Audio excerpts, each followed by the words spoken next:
हर हर महादेव दोस्तों, ओम नमो नारायण। कैसे हो आप सभी लोग। आज मैं आपको एक ऐसा मंत्र देने जा रहा हूँ जो कि गुरुमुखी है। इसमें आपको किसी बंधन की ज़रूरत नहीं है, डरने की ज़रूरत नहीं है, भूत प्रेत की साधना सिद्धि नहीं है। ये एक देव की शक्ति है जिसे धन्वंतरी कहते हैं। आप लोगों ने सुना होगा, गांव खेड़ों में आज भी इसका प्रयोग करते हैं। लोग इसको सिद्ध करके रखते हैं, इन देवताओं को सिद्ध करके रखते हैं, इनकी साधना करके रखते हैं ताकि दरबार लगा सके, लोगों का भला कर सके, जाड़ा लगा सके, कोई भी बीमारियों को ठीक कर सके, किसी की कोई भी तकलीफ हो, प्रॉब्लम हो, उसको ठीक कर सके। जैसे कि चौकी लगाना, दरबार लगाना, आप लोगों ने देखा ही है। अगर आप भी तंत्र मंत्र की लाइन में आना चाहते हो तो थोड़ी तो आपको परिश्रम करनी पड़ेगी, थोड़ी तो मेहनत करनी पड़ेगी, वरना आप अपना समय मत बर्बाद कीजिए। मैं आपको खुला कहता हूँ, एक सनातनी होने के कारण। और सनातनी होने के साथ साथ आप सभी से निवेदन करता हूँ कि जो भी मैं बोल रहा हूँ उसे पूरा सुनिए, सनातन धर्म पर चलिए, अपने धर्म, अपने तंत्र शास्त्र, मंत्र शास्त्र, वनस्पति शास्त्र, टोने टोटके उपाय पर भरोसा रखिए। मैं तो सिर्फ अपने धर्म पर चलूँगा और आप सभी से ये रिक्वेस्ट करूँगा, अगर आप लोग करना चाहते हो तो वीडियो को पूरा दिखाओ और अच्छे से समझो। मैं एक एक चीज़ समझाता हूँ, इसलिए धीरे और लंबे वीडियो बनाता हूँ ताकि ये एक विद्या है, कोई खेल नहीं है, मजाक नहीं है। कोई गलती हो गई तो आप भोगोगे, और अगर कुछ स्किप कर दिया या आपने आगे आगे भगा दिया तो कुछ चीज़ भूल गए, फिर वो पूरा होगा नहीं। फिर आप कहोगे हमने 40 दिन मेहनत की और कुछ हुआ नहीं, ये तो ढोंगी है, गलत बताता है, आप लोग ये कमेंट करोगे। तो एक काम कीजिए, कॉपी पेन उठाइए और आपको इमली का पेड़, पीपल का पेड़, जामुन का पेड़, कीकर जिसे बबुल कहते हैं, इन पेड़ों में से कोई भी वीरान में एक पेड़ मिल जाए। ये घर के अंदर आप नहीं कर सकते हो, रात्रि के समय करना है। 40 दिन की साधना है, करनी पड़ेगी। अगर आप कुछ शक्ति चाहते हो, दरबार लगाना चाहते हो, लोगों का भला कल्याण करना चाहते हो तो आपको करना होगा। टाइम पास करना है तो कुछ और चीज़ देखिए। अब आपको गमछा लेना है कॉटन का, पीले रंग का।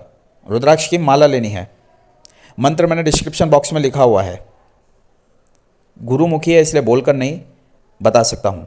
तो उस मंत्र का आपको एक माला 108 बार मंत्र जाप करना है।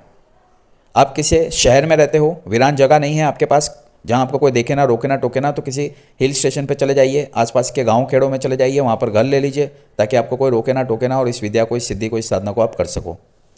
अब आपको आसन बिछाना है पीले रंग का। सामने आपको 16 अगरबत्ती, याद रखिएगा 16 पीस अगरबत्ती जलानी है। गाय का उपला जो कंडा होता है, भैंस का नहीं चलेगा, गाय का उपला आपको ले जाना है और घी ले जाना है साथ में। घी याद रखिएगा, घी आपको ज़्यादा चाहिए। घी से आपको 108 बार वो उपला जला कर कपूर से उसके ऊपर हवन करना है, आहुति देनी है। एक बार मंत्र पढ़ना है, एक बार घी की आहुति देनी है। 108 बार करना है। और दूसरे दिन आपको किसी भी रोगी, या तो हॉस्पिटल हो या कोई रोगी हो, उसको फल फ्रूट देना है। 40 दिनों तक आपको रोज़ाना फल फ्रूट देना होगा, याद रखिएगा, किसी भी रोगी को या हॉस्पिटल में जाके किसी भी मरीज़ को, बीमार को। अब जब आपको 35 से 40वां दिन आएगा, इसमें आपको डरने की ज़रूरत नहीं है। ये आप देव रूपी की कर रहे हो तो देव रूपी के लिए आपको किसी भी शरीर बंधन की, सुरक्षा कवच की ज़रूरत नहीं होती है। सबसे बेस्ट शुक्ल पक्ष की पंचमी से, आप तारीख देख लो, आप गूगल पे लिखिए शुक्ल पक्ष की पंचमी कब है, आपको वो तारीख, वो दिन, वो वार मिल जाएगा। शुक्ल पक्ष की पंचमी से आपको शुरू करना है, जो 40 दिनों तक आपको करना है। जैसे मैंने बताया, एक माला मंत्र करना है, आहुति देनी है 108 बार, 108 बार आहुति देनी है गाय के उपले पर घी की, बस। अब जब आपका 35 से 40वां दिन आएगा, याद रखें ये 5 दिन जो आखिरी दिन आएंगे, तब आपको घी थोड़ा ज़्यादा ले जाना है, आपके पास बचना चाहिए, याद रखिएगा। जैसे ही आपकी माला और आहुति खत्म होगी 108 बार, 35 से 40 दिन के बीच में, या 40वें दिन भी हो सकता है ये काम, सामने आपको एक छोटा सा बच्चा, नन्हा सा बच्चा, हंसता हुआ, दांत मोती की जैसे चमकते हुए, बड़ी बड़ी आंखें, घुंघरालू बाल, उनका जो कद होगा, जो हाइट होगी वो नाटा होगा, हाथ में छड़ी लिए आपके तरफ आता हुआ नजर आएगा। तो डरना नहीं है, वो आएंगे और आपको थोड़ा सा पीटेंगे उस छड़ी से, ठीक है। तो आपको हट हट, भाग भाग, ये शब्दों का नहीं वापरना है, ना उनको कुछ बोलना है। वो जितना मारेंगे उतना आपका उद्धार होगा। तो वो 2-3 बार मारेंगे, उसके बाद आपको बोलेंगे बोल, क्यों बुलाया है। तो आपको बोलना है, इस संसार में इतने रोग हो चुके हैं, इतने रोगी हो चुके हैं, हर एक व्यक्ति बीमार है, हर एक पशु पक्षी जानवर बीमार है। जब भी मैं आपको बुलाऊं, मैं उनका कल्याण करना चाहता हूं, उनकी बीमारी मिटाना चाहता हूं, आपका नाम लूं, आपको बुलाऊं, तो आप आइएगा और उनकी जो भी पीड़ा होगी उनको नष्ट कीजिएगा, ख़त्म कीजिएगा, ये बोलना है। तो वो बोलेंगे ठीक है, मुझे भोग क्या देगा।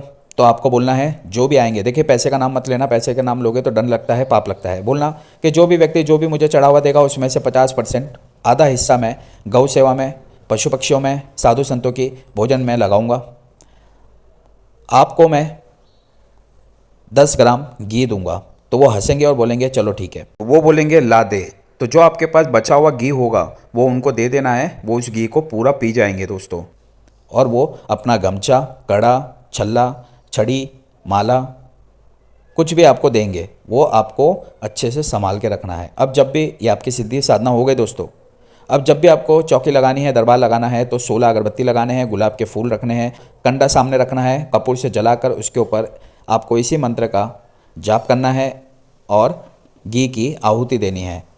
अब जो भी सामने वाला रोगी होगा उसको कुछ नहीं बोलना है, वो आएगा बोलेगा मेरे यहाँ पीड़ा है, तो जो आपके पास अगर माला होगी तो माला को हाथ में पहन लीजिए, छड़ी होगी तो छड़ी, गमछा हो तो गमछा। उस सामने वाले व्यक्ति को जहाँ पर भी पीड़ा हो रही है वहाँ पर उसको जाड़ा लगाना है और इस मंत्र का उच्चारण करते रहना है, बोलते रहना है। लेकिन याद रखिएगा चौकी लगाओगे तब 16 अगरबत्ती लगाने हैं, गुलाब के फूल रखने हैं, कंडा जलाना है, इस मंत्र की 108 बार बोलकर घी की आहुति देनी है और फिर उसके बाद मंत्र बोलते हुए जाड़े लगाते जाने हैं, लोगों को आगे आगे करते जाना है। अगर किसी व्यक्ति के ऊपर गंभीर बीमारी है, पुरानी बीमारी है, तो एक बार जाड़ा लगाइए और उनको बोलिए आराम मिल जाए तो दूसरे दिन तीसरे दिन वापस आइएगा। वापस आएगा, वापस जाड़ा लगाना है। वैसे ही आपको दरबार लगाइए, एक नहीं 1000 व्यक्ति आपके पास रोजाना आएंगे। ये जानकारी अच्छी लगी हो तो कमेंट में हर हर महादेव जय श्री राम जरूर लिख दीजिएगा। ओम नमो नारायण, हर हर महादेव।